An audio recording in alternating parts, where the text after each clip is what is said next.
Exercise 9.3 question number 1 part number D. हमें 2 points given हैं, इनका हमने मिड पॉइंट फाइंड करना है। हम इसके अंदर मिड पॉइंट फार्मूला अप्लाई करेंगे। हमें ए गिवन है -4 9 और बी गिवन है -4 -3। इसका जो मिड पॉइंट होगा m वो आएगा -4 डिवाइड बाई 2, 9 -3 डिवाइड बाई 2, तो ये आ जाएगा -8 divide by 2 -4, 6 divide by 2 3। Question number 2 है, हमें यहां पर P पॉइंट गिवन है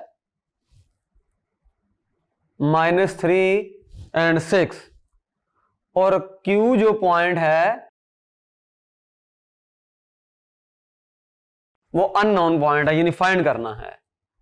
और इंटरेस्टिंग बात यह है कि M पॉइंट हमें गिवन है, मिड पॉइंट गिवन है 5, 8। सिंस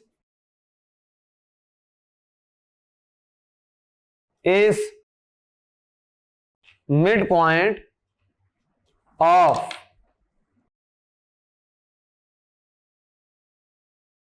so इसका मतलब ये हुआ कि 5 must be equal to -3 plus x divide by 2 and दूसरा जो कोऑर्डिनेट है 8 must be equal to 6 plus y over 2। हम यहां पर फार्मूला अप्लाई कर रहे हैं x1 x2 divide by 2, mid point का फार्मूला। क्योंकि मिड पॉइंट क्या होता है P और Q का, -3 plus x divide by 2 equal to 5 और 6 plus y divide by 2 equal to 8। ये हमने फार्मूला अप्लाई किया है। सॉल्व कर लें, 2 को उधर ले जाएं, 10 is equal to -3 plus x और ये 16 is equal to 6 plus y, तो 10 plus 3 is equal to x, 16 minus 6 is equal to y और यहां से x आ जाएगा 13 और y आ जाएगा 10। तो इसका मतलब ये हुआ Q पॉइंट मुकम्मल हो गया।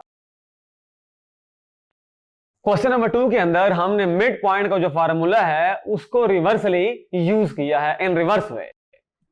हमें 2 पॉइंट से P और Q, P गिवन था, Q गिवन नहीं था, Q अननोन था, हमें उसका उन दोनों का मिड पॉइंट दिया हुआ था। तो जो फार्मूला है मिड पॉइंट का उसको इस्तेमाल करके हमने जो एंड पॉइंट Q है फाइंड कर लिया। Thank you.